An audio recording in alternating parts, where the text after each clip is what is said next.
On a l'habitude de dire qu'il faut que l'installé sache en une poignée de main définir un petit peu ce qu'il veut faire. Et c'est important déjà de se poser la question avant de faire le grand saut.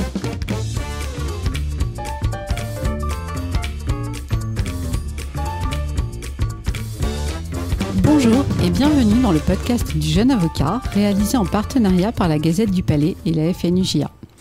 Dans ce 4e épisode, nous allons nous fixer un objectif: aider le jeune avocat à passer avec succès les différentes étapes qui mènent à l'installation. Pour nous aider dans ce cheminement, nous recevons Kathleen Moda, présidente d'honneur de la FNUJA et coprésidente de la Commission Protection Sociale du Conseil National des Barreaux, le CNB. Kathleen Moda, bonjour. Bonjour. Quelles sont les premières questions que doit se poser l'avocat qui souhaite s'installer ? D'abord, je pense que c'est quel est mon projet ? Pourquoi je m'installe ?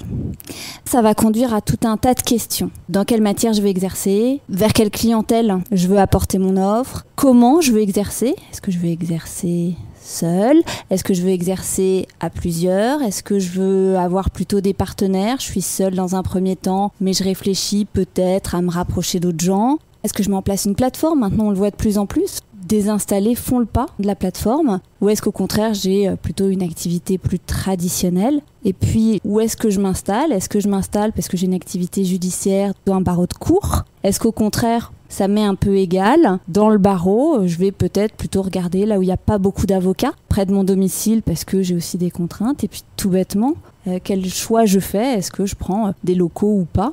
Tout ça sont des questions qui font partie du projet. Et puis il y a aussi d'autres aspects dans ce projet, à mon sens. C'est qu'est-ce que je veux apporter moi ? Quelle est ma part personnelle ? Quel est mon apport vraiment personnel dans la manière dont je veux pratiquer mon métier ? Ça, à mon avis, ça fait vraiment partie d'un tout qui va être ce projet. Après, le deuxième aspect, c'est nécessairement une question de financement en fonction de la matière, en fonction de la clientèle, comment je veux financer ce projet, quelle offre je propose et donc quels pourraient être effectivement les éventuels besoins d'argent.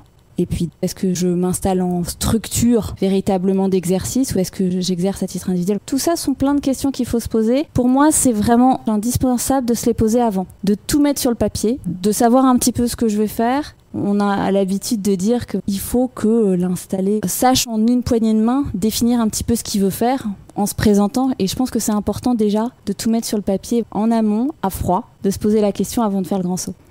Pour revenir au domicile professionnel, quelles sont les options qui s'offrent à l'avocat ?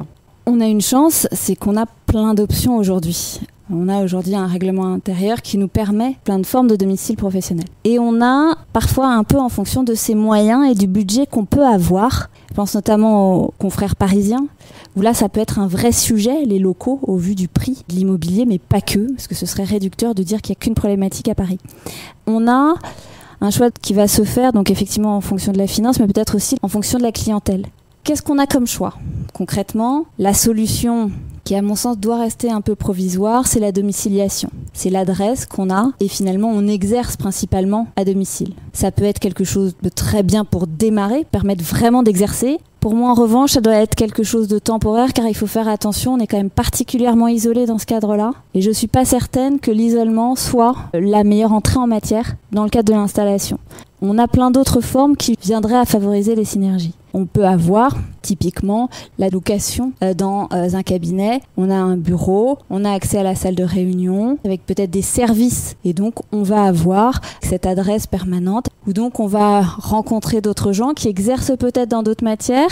Moi je pense que c'est important de veiller à ce que font les autres pour être un peu complémentaires, peut-être parce que ça peut nous permettre d'avoir des dossiers. Donc ça c'est la deuxième solution qui est moins chère, qui permet d'avoir juste un bureau et pas le coût d'un loyer avec des locaux et la gestion de locaux, qui est à mon sens la troisième possibilité. On prend des locaux véritablement seuls qu'on va gérer. Le stade ultime, c'est l'achat. Et là aussi, ça implique déjà une structure financière importante qui, pour les plus jeunes confrères, paraît difficile au départ. Et puis on a des pratiques de centre d'affaires, notamment qui s'est développé à Paris, où là aussi, c'est à moindre coût avec certains services et qui permettent déjà un peu d'échange. Je pense que ça doit être quelque chose de transitoire parce que derrière, on ne s'installe pas dans une vraie vie de cabinet avec je vais au bureau, etc., tout le temps. On a l'habitude de dire que voilà, c'est important de sortir et de trouver des axes de synergie. Passons maintenant à une question essentielle qui va fortement impacter le cabinet par la suite. Quelle forme juridique choisir ? Vaste question. Quelle est la meilleure forme ? Je pense que chaque avocat vous dira que la manière dont il exerce, lui, est peut-être la meilleure forme juridique pour exercer la profession. Là aussi, on a de la chance, on a une pluralité de choses et je pense que ça dépend aussi un peu du projet de l'avocat. Exercer seul, bien évidemment à titre individuel, ou peut-être seul mais avec une structure d'exercice. On le voit chez un certain nombre de confrères qui n'ont pas besoin d'être associés ou en tout cas n'envisagent pas dans un premier temps de se rapprocher d'autres confrères, mais qui en revanche pour des raisons parfois de crédibilité auprès de leurs clients, ou encore parce qu'ils veulent investir dans une marque de cabinet, entre guillemets, ils vont avoir recours à des structures d'exercice où ils exerceront en individuel pour justement donner cette assise, une structure derrière et non pas simplement avoir affaire à mettre un tel, mais le cabinet avec un nom de fantaisie. Donc ça, effectivement, on le voit. Après, bien sûr, l'autre moyen, c'est est-ce qu'on s'associe, donc on se regroupe. Et là encore, il y a tout un tas de formes juridiques. Je pense que ça dépend et de son projet, parfois aussi du statut social et fiscal qui peuvent être attachés à la structure. Et ça, c'est vraiment quelque chose qu'il faut prendre en compte dans le cadre des structures d'exercice.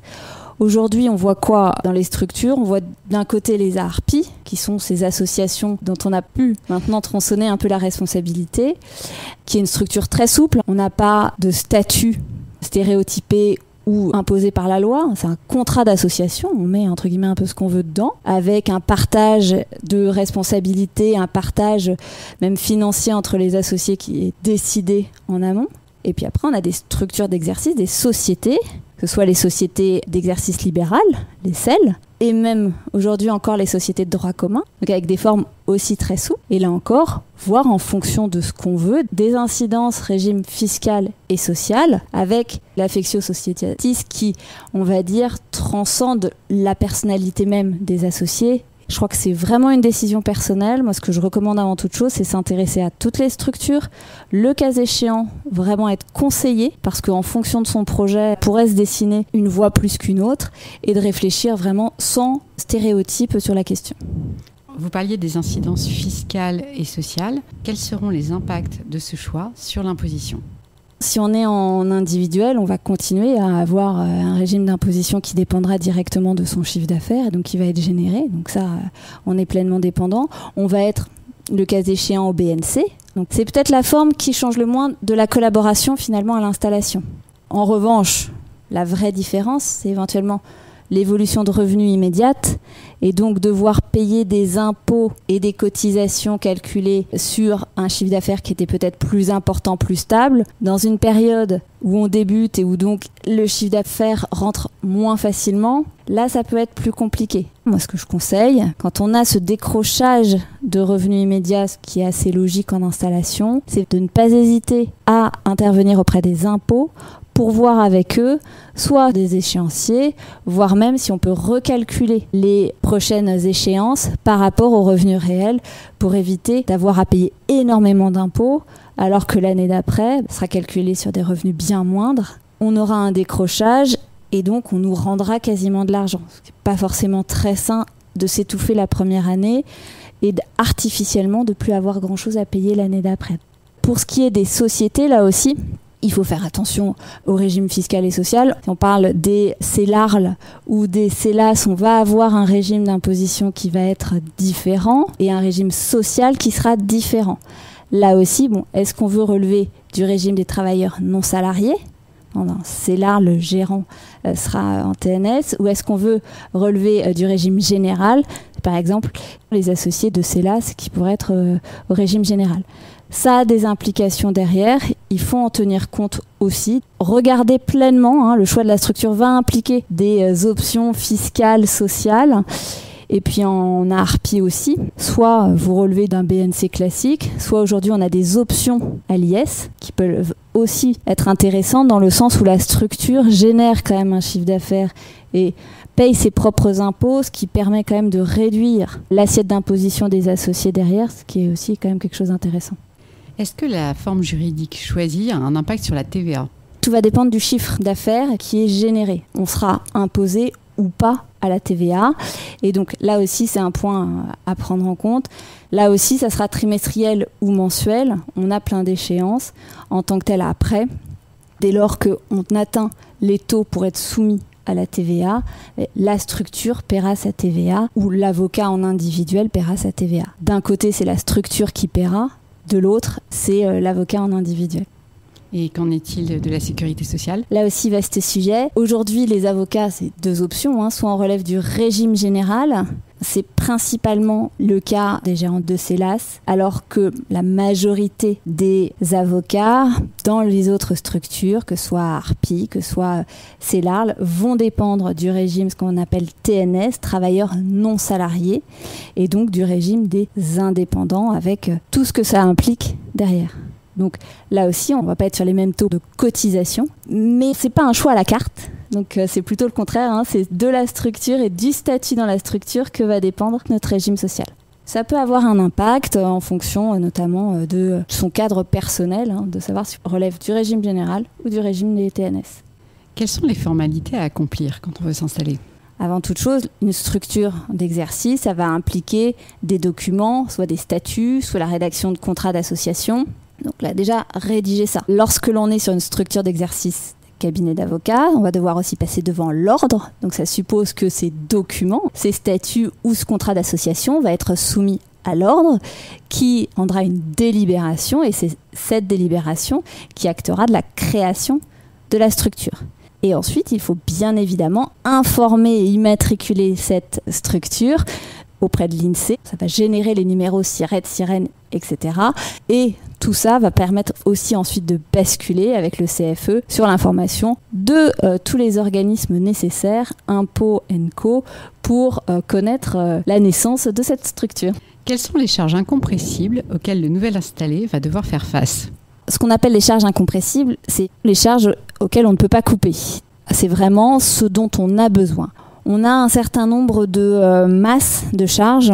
En premier lieu, on en a déjà parlé, sont nos charges type cotisation, que ce soit sociale, mais aussi cotisation professionnelle. On va avoir ensuite, généralement, dans les charges incompressibles, ce qui est l'équivalent du loyer, ou en tout cas du budget pour le domicile professionnel.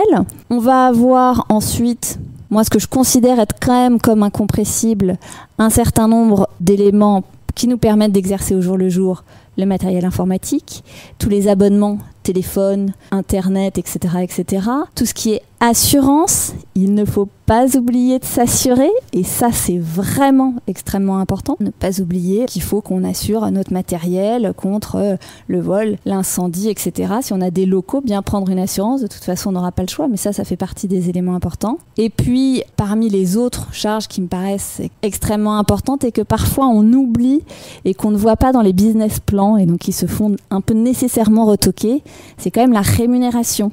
Oui, l'installé doit prévoir une rémunération pour faire face, cette fois-ci, à ses charges personnelles incompressibles.